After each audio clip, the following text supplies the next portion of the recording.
Okay, everybody, welcome back. I hope you all had a good break, whether you're watching us on site there in Vilnius or you're watching us online from all over the world. It is my very great pleasure to welcome to our Jupyter virtual stage here. Our next speaker is someone who has been kind of pushing the boundaries of .NET and open source and C# since I got involved with it. I think I first met Oren at a open spaces alt.net event, which has got to be coming up for 15 years ago now. Yeah. He's worked on so much stuff that I've used, that my teams have used, RavenDB, Hibernate, all kinds of things. And today he is going to be telling us how to build a database from the ground up. Please, folks, welcome to the Build Stuff virtual stage, Oren Eini. Hey, thank you for having me, and thank you for everyone in the audience. I want to tell you about how to build a database, and I want to tell you how to build a database when we start from effectively find your project. Now, please don't try databases. This is a very important lesson that I would start out. They are complex, they will take years of your life, and you will be a competitor to me. Don't do that. More seriously, I spent the past 13 years or so building RavenDB. I've built multiple database engine, distributed queues, all sorts of stuff for a long time. And I spend a lot of time just trying to think about what would be the best thing to do.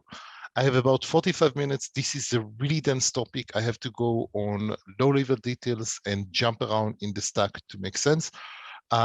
If you have any questions, please ask them as you think about them. That would make it much easier for me to remember what I'm talking about. And I hope that we'll be able to cover lots of grounds here. So the first thing that we have to understand is that I don't actually care about the data model at the storage level. At the storage level, if you're using relational or document model, column family, graph, everything about it is more or less the same.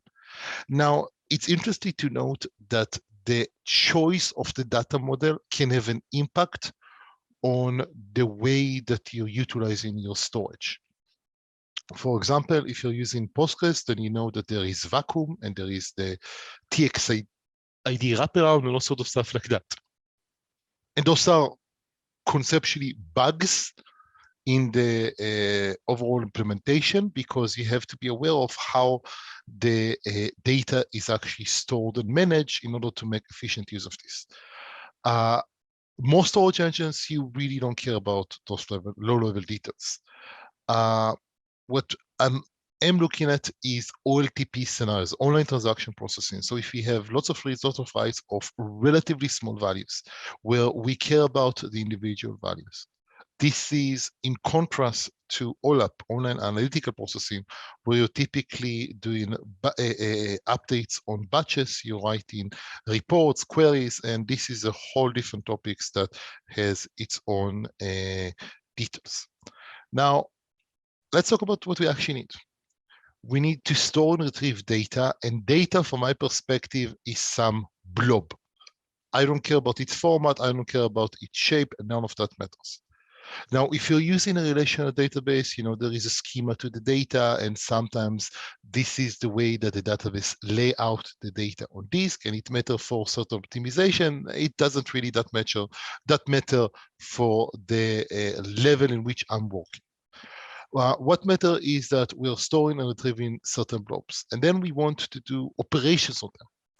So we want to get some data by key, but what is a key? Is it some arbitrary value that I give you? Is it the primary key that the user assigned? What about if I want to do a search on the data? What about if I want to scan through the records based on some concept? How does indexes relates to that, all of that? And it turns out that the query language, the way that you do that, doesn't actually matter. In the end, all database has to deal with those questions. How do I store the data on disk? How am I able to iterate over that? How am I able to find a particular record? And it's interesting because in many cases, if you're used to, oh, I'm writing SQL, I know I have to do indexes, you're working at a very high level of the database at the conceptual level, but it ends up that this is also almost one-to-one mapping on how you do that at the bottom. And we're going to start building things from the bottom up. So the first thing that I want to discuss is that you absolutely require, if you build a database, it should be an ACID database. ACID, atomic, consistent, isolated DO. Basically means that you have transactions that you can modify multiple values at the same time in an atomic manner, that if you put the plug, the data is safe. Now, you may choose to not implement transactions, in which case you have a dumpster file and not a database. Now, there are some cases in which I'm going to say, okay, great, you have made an explicit choice to be a main memory database. Memcached, Redis, there's MemSQL, there's a whole bunch of databases that have made this decision. They are operationally complex to manage. They don't, in my estimation, they make things a lot harder because you can't do a lot of stuff. And they also get away with cheating a lot because, oh, we're running on memory. If you have large database, get a lot of memory, that makes your performance much easier. We are talking about, okay, no, I have to actually persist data to disk. I have to do that in a manner that is safe. So let's talk now in detail. How am I actually going to store the data to disk? Now, sometimes if you build a database, you're going to say, hey, just give me a partition or give me some block device, and I would move on from there.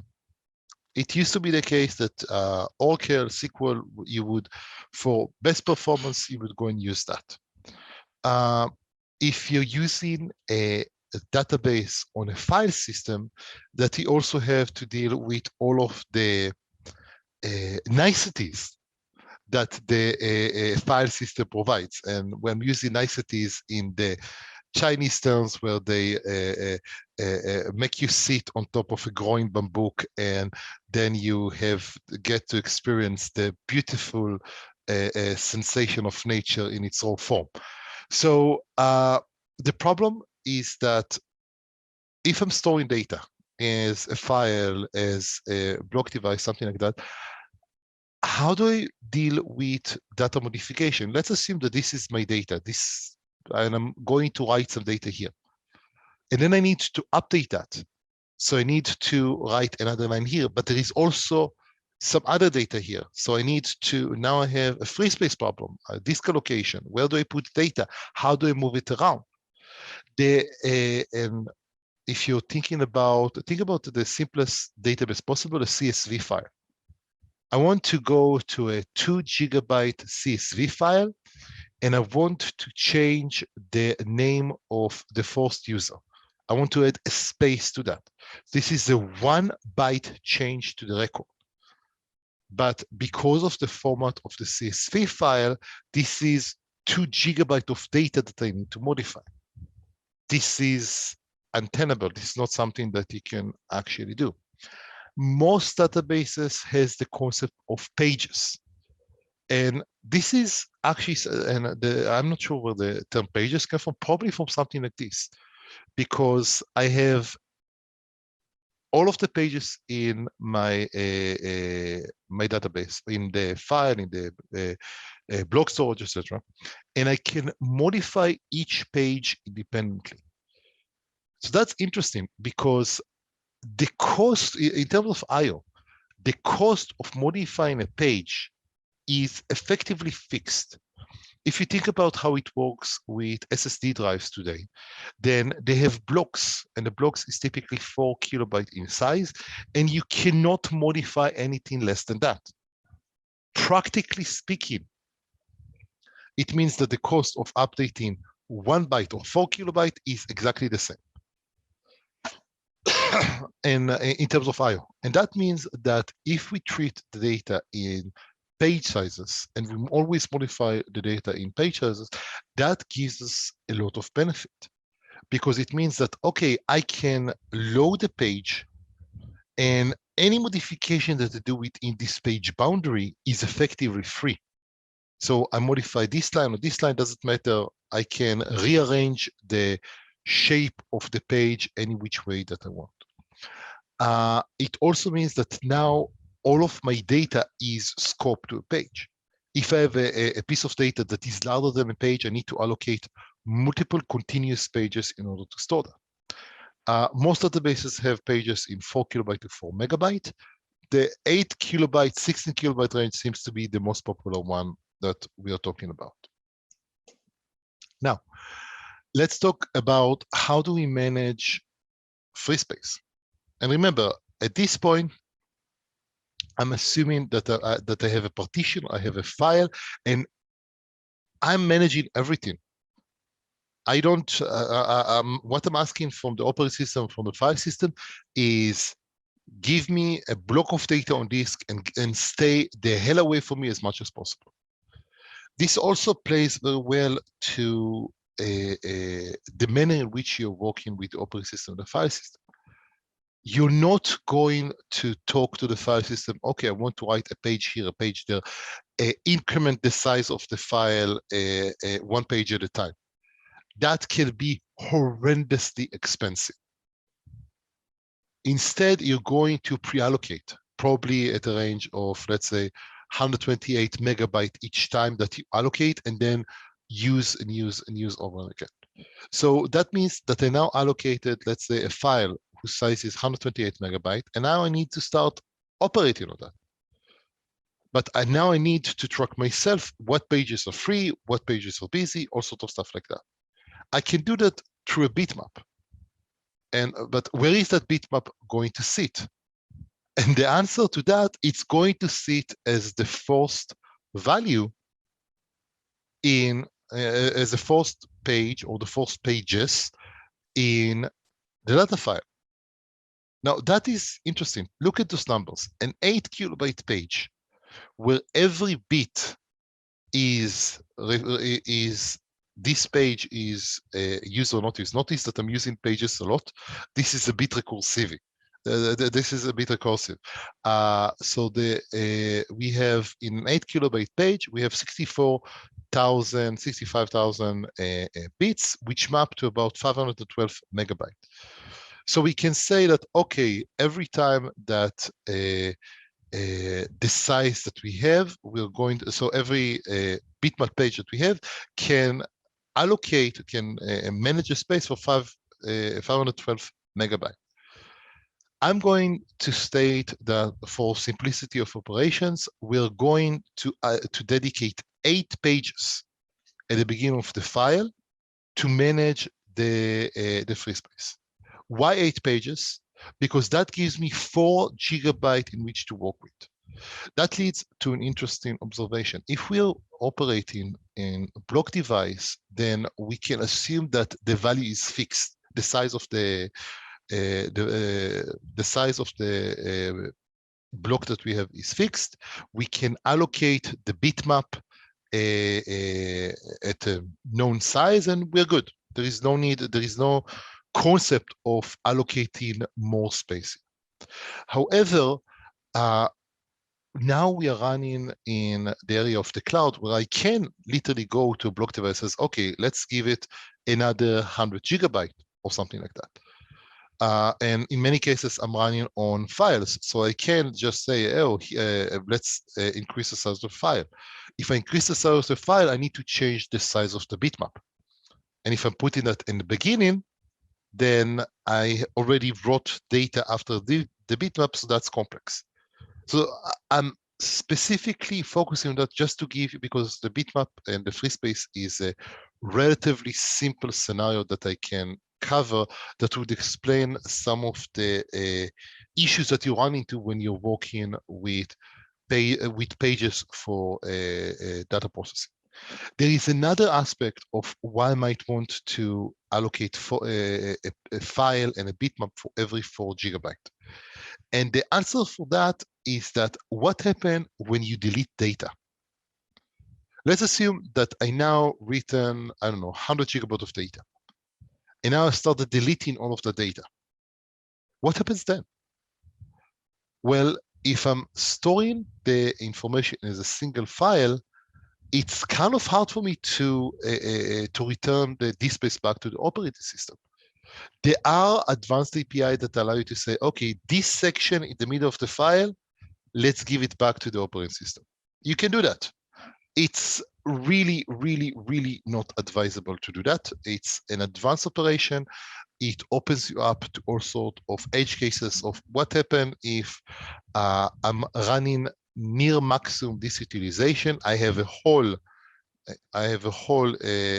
in my data file. I'm trying to write to it, and it's really hard to understand whatever I can allocate this space, not allocate this space. Am I actually going to? Basically, it's hard. There's too many edge cases that you have to deal with.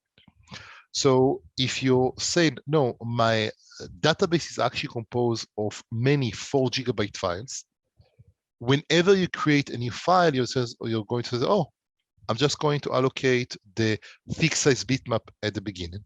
And this frees you from having to deal with bitmap reallocations and stuff like that. It also means that if the entire file is empty, you can just delete the file. And that frees the disk space in a predictable, no fancy APIs, no nothing that you have to account for. One of the interesting things that you discover when you start building databases is that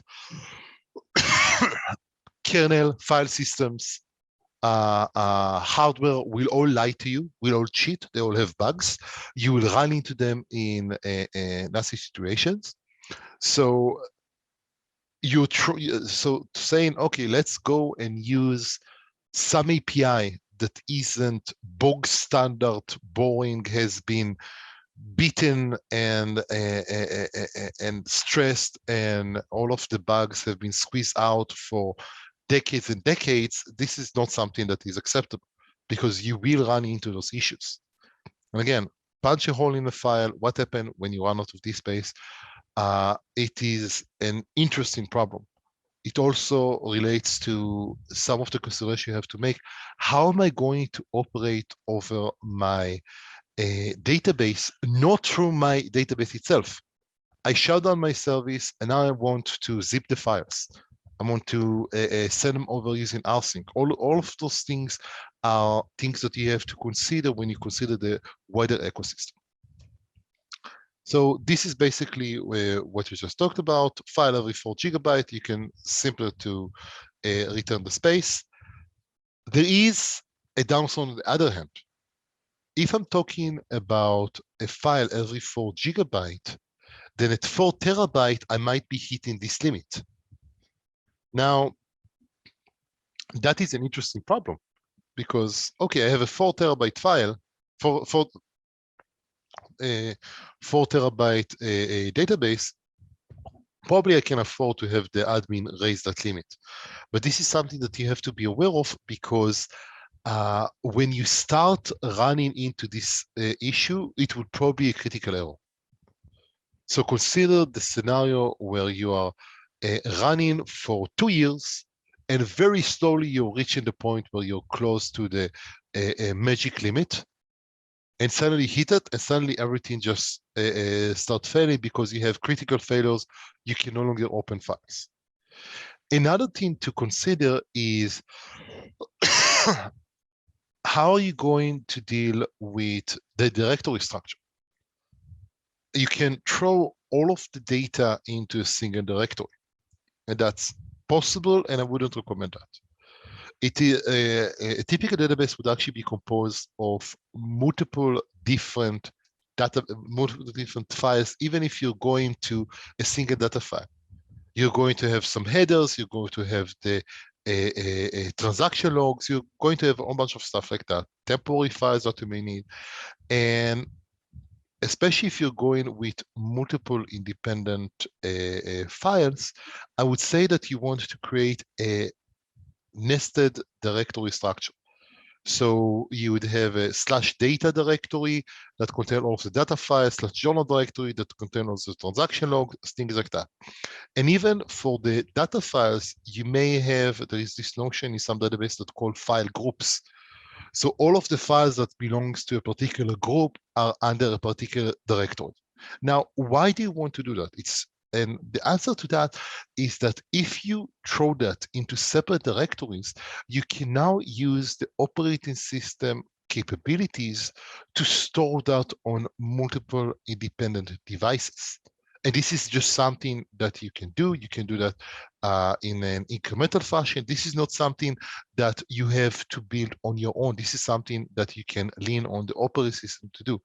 And that's absolutely something that you want to be able to utilize, because that can be quite hard to do on your own, because I have this custom theme that is almost never used, but sometimes it is, so sometimes forget about it and it works, and then I have a bug and a bunch of other stuff like that. So if you use a nested directory structure, you can drop that responsibility to the file system level, to the operating system level, and you're freed from worrying about this.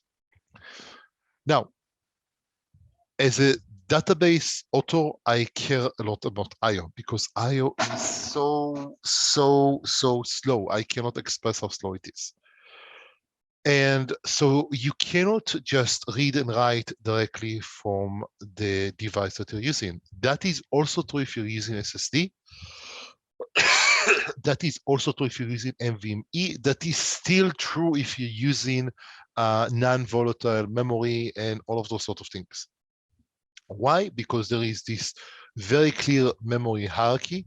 And even if you think about it, even at the CPU level, if you write in high performance code, then you care about register versus L1, L2, L3, and main memory. And even then you have NUMA nodes, non-NUMA nodes, non-local, a bunch of other stuff that you have to worry about. This is when you're talking about memory. When you talk about storage devices in the cloud, the actual storage may be remote. So basically slow. So how do you handle that? You have to have some form of buffering. Now, this has been a really hot research topic for a very long time. There is this TQ algorithm, and this is a really good discussion of that. And I love that algorithm because it's simple. It's, I don't know, like 50 lines of code to get the gist of that, and this blog post explained it beautifully. But again, now we have two additional problems. Now we manage the memory, which means that we have to be aware of who is using the memory. Now, it means that we have a chance to do all sorts of really nice optimizations, but at the same time, we have to take upon ourselves quite a lot of stuff to do. The other side is that, let's say that I'm running read-only operation on a particular set of pages. So what I'm actually doing, let's say that I'm accessing this page in many concurrent transactions, read transactions. Now, what do I have to do for each one of those read transactions? I have to access this page. I have to increment a ref counter, and that can create a hotspot just in the sense of I now have contention on the ref counter. And it sounds silly to worry about that when I have the cost of going to disk, but it turns out that in many cases, after you've done all of this work of buffer management and you figure out what the working set is, most of your work is in memory. So suddenly this becomes a noticeable hotspot. An alternative to doing that is to say, oh, well, I'm just going to map the whole thing to memory. And from this point on, I'm not going to worry about the I/O. I can just do memory map. The kernel is going to page things for me. The kernel is also going to handle things such as buffering, buffer management, swapping to disk, all sorts of stuff like that. That's a lot of code that you don't have to write. What's even more interesting is that the kernel in many cases can have a global view of what is required from the system. Now, the downside of that is that you don't control the I/O. And for writes, you sort of can, because you can do file I/O, and that should be sufficient for most cases. For reads, you access a piece of memory and you have a page fault, and that stops the thread. Now you can do things such as, okay, use mincore, prefetch the data and stuff like that, but that is quite complex. Now this becomes harder to deal with if you're using memory map files and concurrency, because you may have locks. Now, if you are holding the locks while you're hitting a page fault, you may be holding that lock for a very long time. That's something that you have to be aware of. But let's talk about concurrency in general here. We absolutely want concurrent transactions. The question is whatever we want concurrent writers. Now, if you have concurrent writers, you have to use locks. There is this great paper called OLTP Behind the Looking Glass, and it analyzes common OLTP databases and try to figure out what are the relevant costs. 40% of relational databases cost performance goes around lock management. That's absolutely insane. You also have to write a lot more tricky code in order to deal with that. So we're going to go with a single writer model.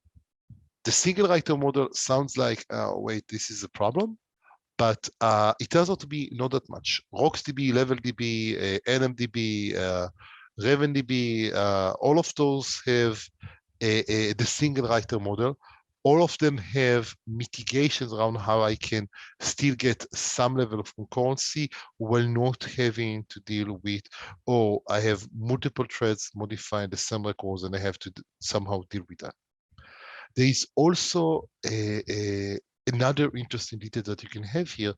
It is possible to have multiple single writers. And what is multiple single writers? This is when you can divide your database into a distinct sections. For example, you may have the data and indexes that are stored in such a way that there are no concurrency between them.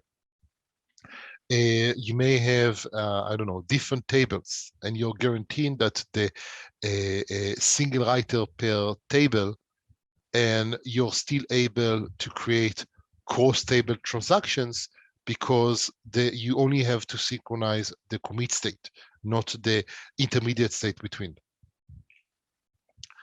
So the question is, what is the scope of a single writer?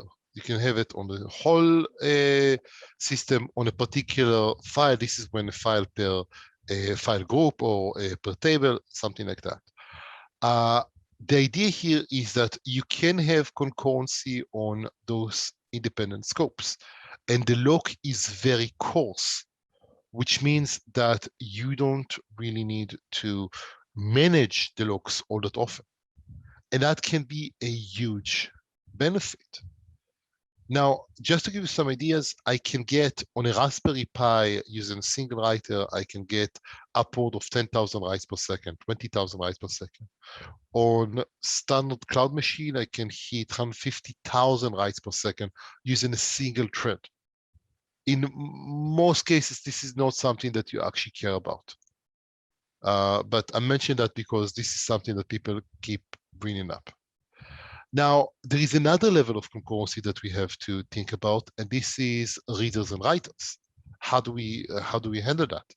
And I don't want reader and writer to block one another. So there is a methodology called multi-versioning concurrency control, MVCC. And one nice way of doing that is called copy on write. Whenever I need to modify this page, I'm not modifying the page in place. I'm copying that page to the side and I'm modifying it here. Read transactions are going to go and update here and look here, and they are not going to be bothered by whatever changes I'm making here. The key aspect is that I can use something called a page translation table. When I commit the data, I can say, oh, whenever you need page number 5, don't go to this version, go to this version. And this gives me an atomic switch between transactions. This gives me the ability to have multiple versions of the same page and the same values at the same time. Only when all of the transactions that are looking at that are closed will I actually copy that value from the temporary memory into the data file, and then I can discard that and remove that from the page translation table. This is basically doing a switcheroo behind the scenes, and it is an extremely elegant way to handle concurrency and multiple versions at the same time. What about durability? I have to deal with power loss, with crashes at the operating system level, at the application database level. I have to deal with someone pull the plug, literally pull the USB stick from the system. So if I'm talking about storing the data as a memory map file, this is a problem. I don't control when it gets stored to disk, and I don't control in what order this is done. This is done by the operating system. Even if I'm using file IO, unless I'm calling fsync, I haven't set when the data is going to actually be recorded. And you end up with some really, really strange scenarios, because you may be writing, let's say that I'm writing a megabyte to disk, and I'm done writing this megabyte, and then I'm calling fsync, and then I crash in the middle of fsync. What would you expect this to happen? And the answer is that in this case, the answer is that I have absolutely no idea. The state of the system on the disk is unknown. It is possible that I started writing and I started the first few pages are the new value, everything is old. It is possible that they are intermixed, old, new, old, new, old, new, and everything in between. So you can't count on any of those. But go back and remember that we have the page translation tables. That means that we are tracking which pages we modify. When we commit a transaction, we're going to take all of the modified pages and write them to the journal. And we're going to do that in a persistent manner. So we're going to use these flags. On Windows, we're going to use file flag write to and file flag no buffering.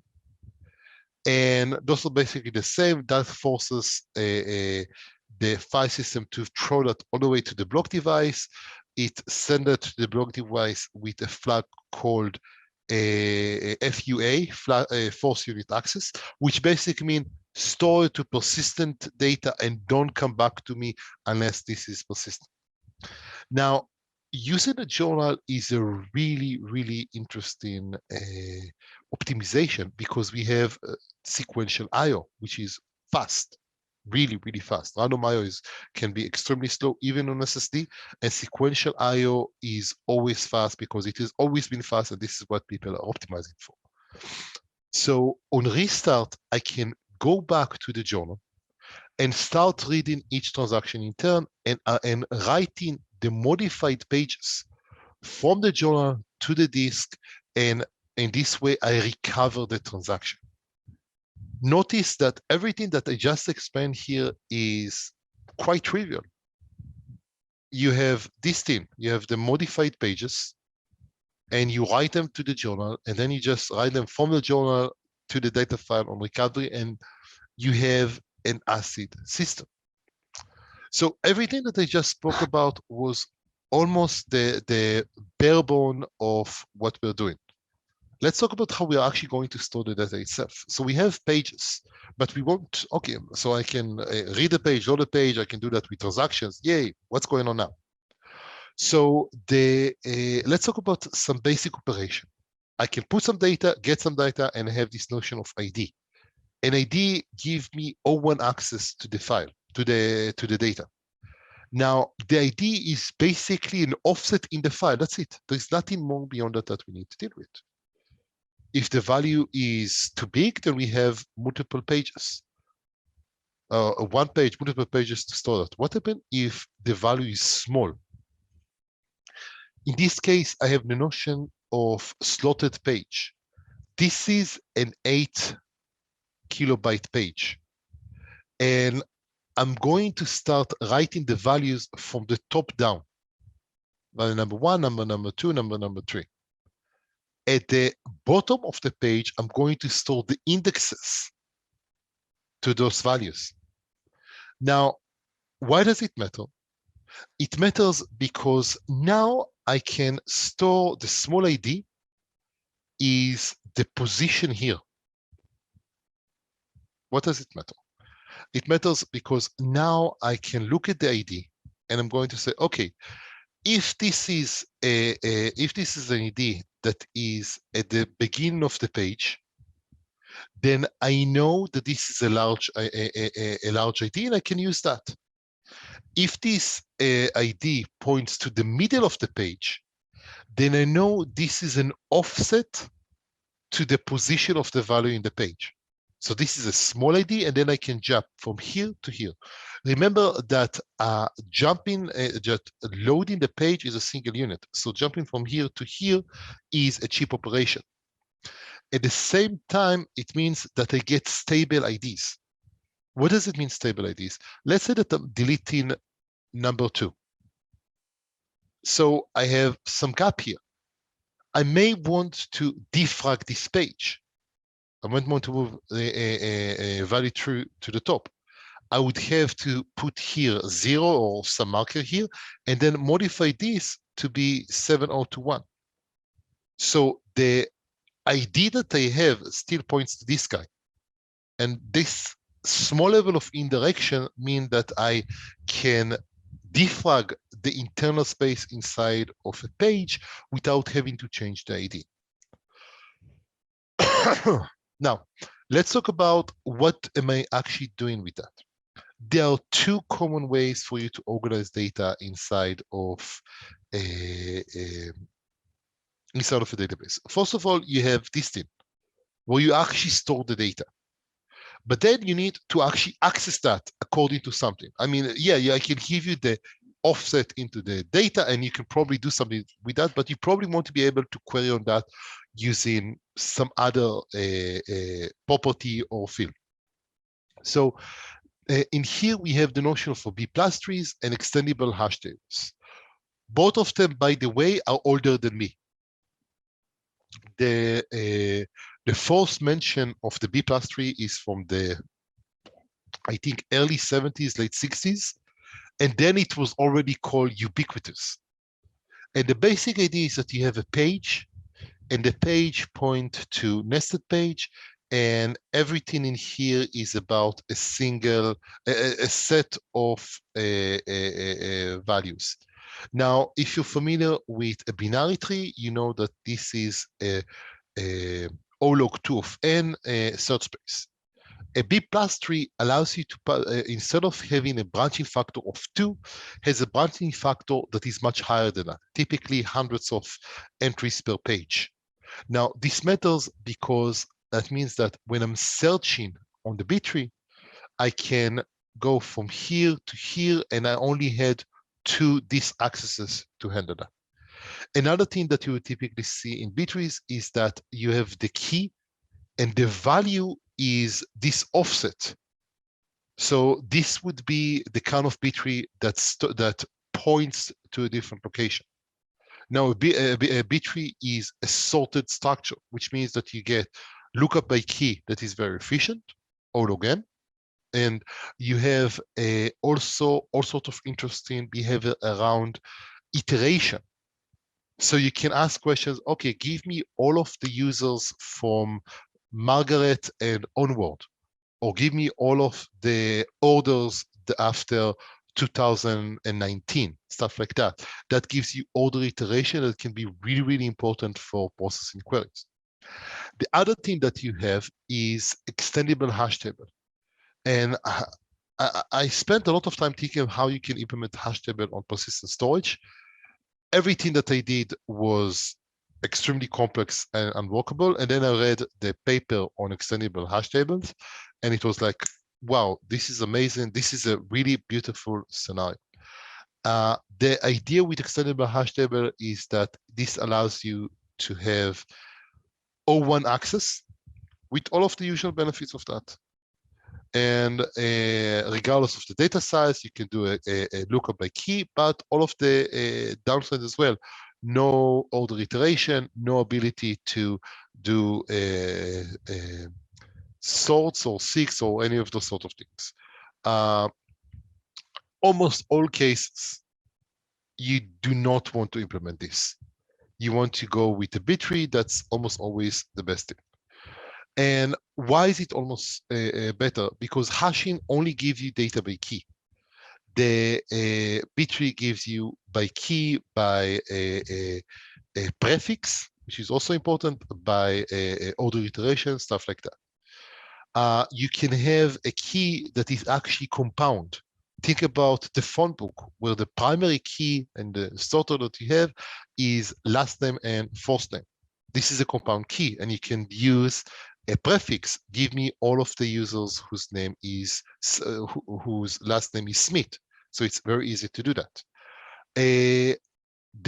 So the B tree is effectively a tree, has a value which is the key, and the value can be either the ID of the document, which means that we have to do another lookup, or we can store additional values in line inside the B tree. That can be very useful if you want to answer the data directly from the index. In general, I tend to prefer smaller is better. The smaller your data size is, the more packed you can make the B tree, the easier it is to store all of that in memory. You can also do some really, really fun things with compressions. So there is something called HOP, which is a order preserving compression. And that can give you a reduction of 80+% in the density of your bit trees without actually sacrificing anything else. But I don't know if you notice, I'm trying to cover quite a lot of ground on a limited amount of time. Those are the main highlights that you have to take into account when you want to store when you want to build a storage engine. On top of this, now you start thinking about, okay, how am I going to build the actual database? So let's say that I'm talking about, okay, I want to build a relational database. So I'm going to say, okay, I'm going to define the schema. I'm going to define the way that I'm serializing a particular row into a blob. Then I'm going to store that into the database. And I'm going to define indexes that allow me to fetch the data in this manner. This is how any relational database works, basically. If you say, oh, I want to actually have a graph database, then, oh, wait, I need O1 access time. That's what the internal ID gives me. I need to be able to do point queries. So maybe I'm going to store that as a bit tree that gives me all of the related values, things like that. Some interesting resources that I want to cover. Designing data-intensive applications is really good coverage from the top down. How can I use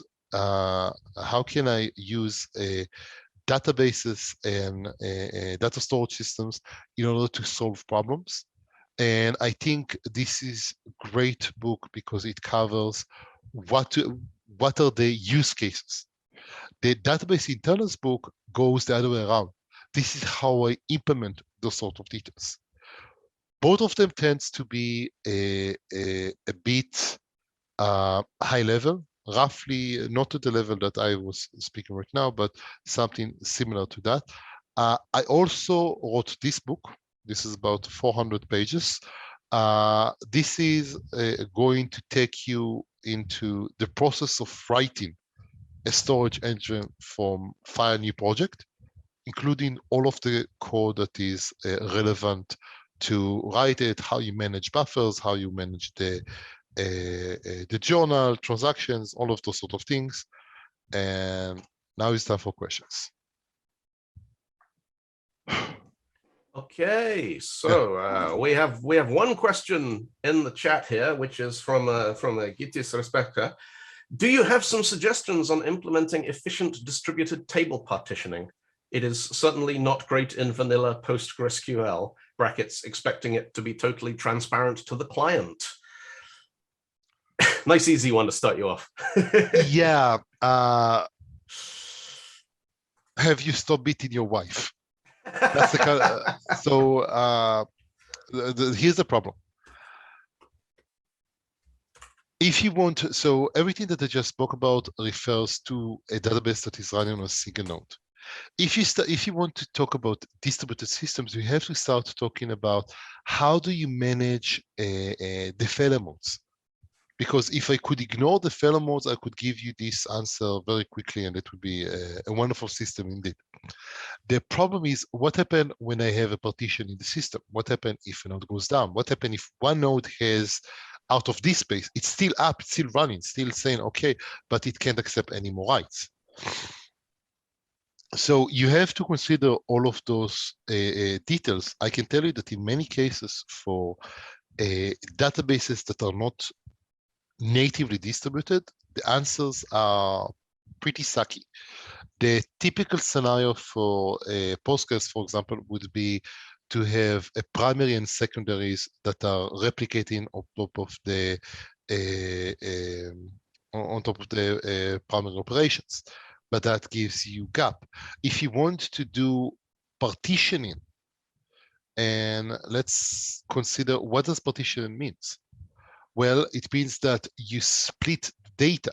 So you might actually have multiple B trees that are, let's say that the classic example is to have an orders table and it is partitioned by year. So you're going to have a separate B tree on a per year basis. But if you want to do that on a distributed environment, well, that's a different issue. What are you actually going to have to do here? Well, what you have to have some agreement about which data resides where. How do you handle where some of the nodes are inaccessible? All sorts of other stuff like that. The short answer that this is a really complex problem. And in many cases, the reason this is complex is that at the database level, you're trying to solve a very generic problem. But at the application level, you can make a lot more assumptions, and that can dramatically reduce the complexity that you have to deal with. Okay. Yeah. Great stuff. All right, I don't see any other questions in chat. So the way this works, folks, there will be a Zoom link dropped in on PineTool, and Oren, I'll drop that into the Zoom chat. Head on over there. There may be some more folks have some questions or things that they want to chat about. Thank you so much, Oren, for taking the time to share your insight and wisdom with us today. I love the intro there. Here's how to make databases. Don't make databases. Yeah. But, you will lose a lot of sleep. No, it's always one of the things I love about events like this is getting a chance to really kind of get an insight into stuff that a lot of us don't get to work on, day to day in what we really do. So, Oren, thank you so much for sharing that. Thank you, folks, for tuning in. We're going to drop that Zoom link in now. So if anyone wants to continue the conversation, hit that link, head on over and continue it there. Otherwise, we're going to take a short break and we'll see you back here in a few minutes. Thanks for tuning in, folks. Have a good one.